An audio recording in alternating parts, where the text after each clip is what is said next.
Welcome to our session on pre-K and kindergarten ideas for the regular, modified, and virtual classrooms. I'm Linda Siemens from Floating Down the River, and you'll also hear from Jane Marsilio from Cilio Music and Melissa Angstadt from Musical Interactions. I'll first start with regular puppets. I have tons of these. I'd love to use my teddy bear. You can sing songs on the beat, such as teddy bear, turn around, touching students' hands gently on their head or on a shoulder. They can also be socially distanced as you do this kind of activity. You can use these as an incentive. You can have a favorite animal for your classroom that comes out, or a favorite character that comes out only when the students do a really great job on something, when they sing well, when they are listening, when they do an activity well. And bring out your favorite animal or character that they love to see every day. And they're very motivated to do lots of wonderful things when you have a favorite character in the classroom. You can use it for vocal play. Just grab the puppet, use your voice and your puppet to go up and down. Whoop, have the students follow. Woo! And then they can go around. Woo, woo. Once students get better at this, they can also be the leader. You'd be surprised how young they learn how to do this. And it helps their voice to be able to eventually sing in tune if they can follow the pitch. I also like to use tons of hand puppets in the classroom. I get many of them packs at Costco. Also love to use folk manis. They're a lot more expensive. You can get them on Amazon and various places, but it is nice to sometimes have a special extra puppet. Again, you can use these for specific songs. I love to do a song called Spider on the Floor, but since I have a lion, I'll say, there's a lion on the floor, on the floor. There's a lion on the floor, on the floor. There's a lion on the floor, there's a lion on the floor, there's a lion on the floor, on the floor. Then you can choose a different body part, the lion on my shoulder, or choose whatever body parts you want your students to learn. And then as they get better at it, students can also be the leader to choose various body parts. Again, you can use these for the beat, particular songs, and they're lots of fun. I love to use stick puppets. These are especially great because they're easy to wipe off, so a student can use these easily, and you don't have to worry about germs if you just wipe it off quickly. The mouth's open, so you can use it again for vocal play or for speaking to the students. Whoop! Woo! Students can easily press the lever to make them go up and down, and they're really fun. There's lots of options too for these puppets.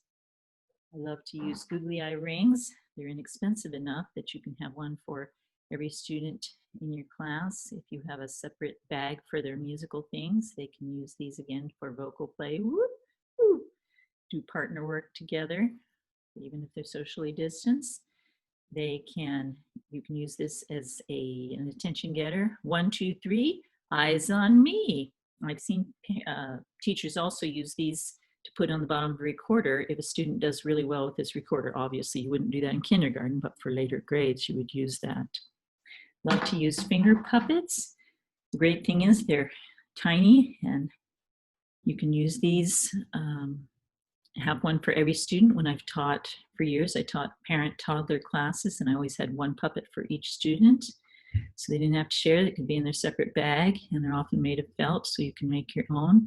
The great thing for distance learning is that you can bring it up close into the camera. So they're a lot bigger. Use this for particular songs. I'm going to be singing later about this little piggy went to market. And here's another one. Twinkle, twinkle, little star. Great again because each student can have their own, and you can bring it up into the camera if you're distance learning. I love these pop-up puppets. You can actually make your own. I did this in a I didn't make this one. I made a different one in a Make It Take It workshop with a cone. Get a cone, put some fabric on it, a dowel with the wooden ball on the bottom and a bigger wooden ball for the head. Put some felt on it. It's not too hard to make. These are great because they go down inside the cone and out. I like to use these again for vocal play. Woo! For high and low. Woo! You can have the students stand up or sit down when you do the high or low. They can eventually be the leaders for that. I like to use these for dynamics. Woo! And I love to use these for inner hearing, or it's also called audiation in the Orff circles, where when the puppet goes down into the cone, you put the sound in your head, the music in your head. So you would do it like this. Frog in the meadow, frog in the meadow. So for the song Frog in the Middle. And you can use that for lots of different songs. It doesn't always have to be a song about frogs. Also use these for specific songs as well. Last thing I'd like to talk about regarding puppets is making your own. You can use socks and all kinds of things. Even ask parents to send you some materials for making puppets. These are craft sticks painted with googly eyes and felt pieces. Very easy to make. You can make all sorts of animals. And again, these would be cheap enough that you could have a set for each student. And this is great for Old MacDonald or singing about separate songs, like You're This Little Piggy for this one. And again, easy to make, and really fun. Many of these items are in my Etsy store, and I'll give you a link to that later. I'd like to speak about nursery rhymes. Nursery rhymes are an important part of childhood to read and sing. They help develop an ear for a language. Both rhyme and rhythm help students to hear the sounds and syllables in words, which helps them learn to read. Found many students are not being exposed to them before kindergarten or preschool, so I love to introduce these. I often do it by using books. I have a set of books that I love, a little bit older books, but you can still find some of these on Amazon by Maura Kemp, really cute board books of all sorts she has on there. And of course, there's many other authors that also do nursery rhymes. I like to first read it. This little piggy went to market. This little piggy stayed home. This little piggy had roast beef. This little piggy had none. And this little piggy cried wee, wee, wee, wee, wee, all the way home. Then I like to sing it with them. You can record yourself if you're not allowed to sing in your classroom and play a video. I like to do it on my ukulele. This little piggy went to market. This little piggy stayed home. This little piggy had roast beef. This little piggy had none. And this little piggy cried wee, wee, wee, wee, all the way home. Again, you can put this on a videotape if you do it ahead of time. I do have a pack I'm going to give you, a sampler pack that has that in it with the recording. You can then have them draw their own pictures to go with the nursery rhyme, or they can have a coloring page that they color, and you can read it to them. They do learn, even if they're not reading, that words go from left to right, and they can take these home or make them into a booklet. You can also use, again, finger puppets or stick puppets to act out your songs. You could put masks on a stick and have students act it out, even if they're social distancing. They could each be in different parts of the room. And again, you can use your finger puppets as props. We will be doing a giveaway at the end of the session. I'm giving away a full nursery rhyme pack that has the audio, the songs, and the coloring pages.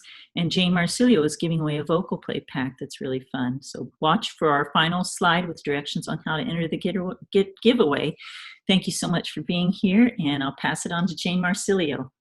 Hi, I'm Jane Marsilio at Cilio Music, and today I'm going to talk about beginning and ending routines for preschool and kindergarten. So if you are in your own room, they're going to come to your door in a line, and that's the line that they're going to sit in. So just have them come in and then follow the leader. My seating arrangement is going to be a big semicircle, and I'm going to space out the sit spots as far as I can. And I'm thinking about putting hula hoops around the sit spots just so they can make sure to distance from each other, and possibly secure the hula hoops with hook and loop. I have never used hula hoops before. I don't know if that's a good idea or a bad one. So if I try it, I will post on my Instagram at Cilio Music if it turned out great or if it was the worst idea ever. So anyway, they're gonna come in, follow the leader to the sit spot. Everyone will get behind one and then sit down. And once they get the idea that that's what they're supposed to do, you can play a song while they sit down if you're allowed to sing. If not, you can chant it. So here's one that I made up the words to for Here We Go Around the Mulberry Bush. Go and find your music spot, music spot, music spot. Go and find your music spot, come in and then sit down. The great thing about that is you can vamp on it all day long. Victor found his music spot, music spot, music spot. Jasmine, here's your music spot, come in and then sit down. So there we go. And if you're on a cart, I really love Ziggy Marley's song, Ziggy Says. Usually, if you're on a cart, teachers will roll in and start the class on a song, but we're not allowed to do group singing this year, so if you aren't allowed to either, fire up your Bluetooth, and as soon as you roll in, play Ziggy Says. And that song is great. It's long enough for you to set up your cart and whatever else you're doing that day, and it's fun, so the kids don't mind doing it every day. It's got great directives in there, like stand real tall, bend real low, hiss like a snake, all kinds of stuff.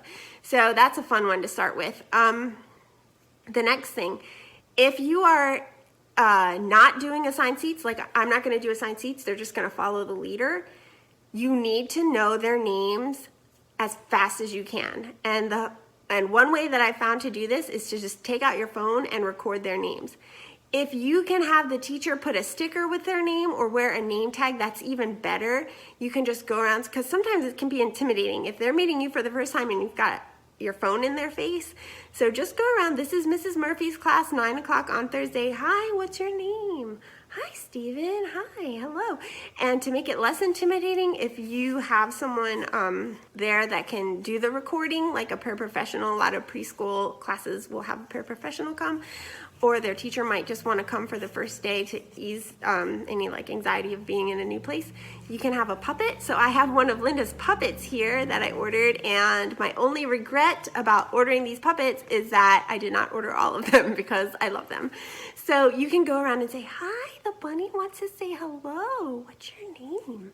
And then if the kid's like Ronald, you can be like, hi, Ronald, hello. And then they go and hide. And then when you get that video, practice those names all the time and just run through the video. It should only probably be like 30 seconds. Run it on mute so you can quiz yourself. Run it in the 5-minute break before class. Just refresh yourself on the names. You have to learn them super fast. The next thing you want to do is a hello song.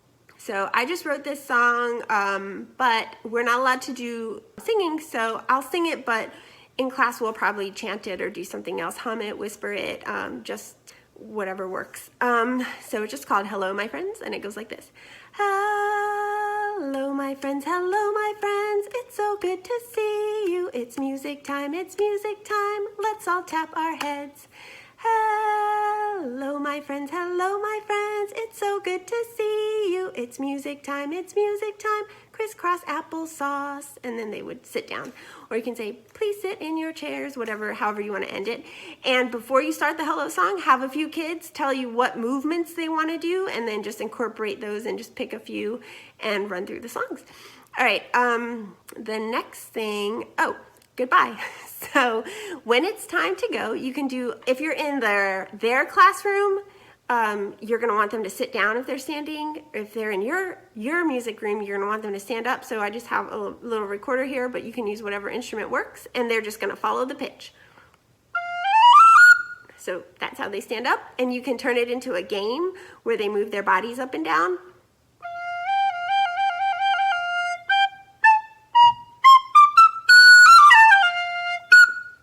And I love doing this goodbye song. I just made it up to the tune of Here We Go, Looby Loo, and it gets them silent for when the teacher comes back, so it's great. It's time to say goodbye, time to say goodbye. It's time to say goodbye. Goodbye, my friends, fare thee well. Or instead of goodbye, my friends, fare thee well, time to line up at the door.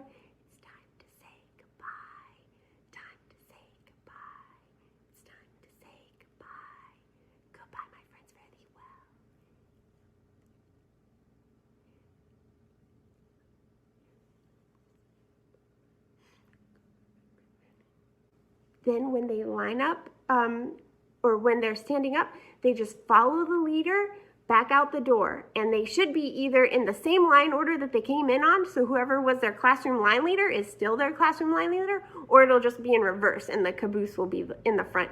So if you want the same line leader, make sure you start with the same side and just follow the leader. It'll help if you put some tape down or arrows to help them know which side exits first. And those are my tips. So I hope they were helpful, and thanks for watching. I'll throw it over to Melissa. Thanks, Jane. Hi, I'm Melissa from Musical Interactions, and my part today is the virtual classroom. So let's start with some planning ideas.